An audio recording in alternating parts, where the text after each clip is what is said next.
Diabetes is a growing epidemic in South Texas, taking more lives every year.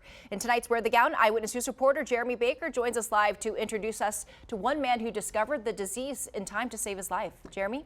Yeah, that's right, Sharon. About 1 out of every 7 people in San Antonio has diabetes. Many don't even know they have it. Listening to your body is key to knowing when to get help.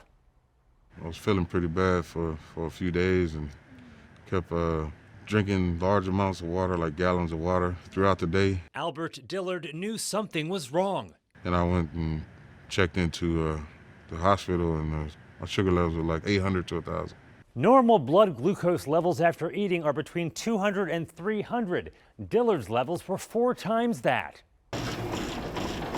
He eventually landed at the Texas Diabetes Institute, where they taught him meal prepping and added veggies into his diet. Brightens your horizon of the different veggies that's out there that you can consume to do the things you need them to do. He also developed an exercise plan and insists you've got to keep at it. You might want to slack one day, and that one day throws off the other day, and then you go a week, and it's like, I got to get back to it. His change has led to big results. Dropped maybe from 8 to 10% body fat to 12% muscle. His advice to others struggling with diabetes: learning and having the knowledge and educating yourself, and just, kind of sticking to it is the most important thing.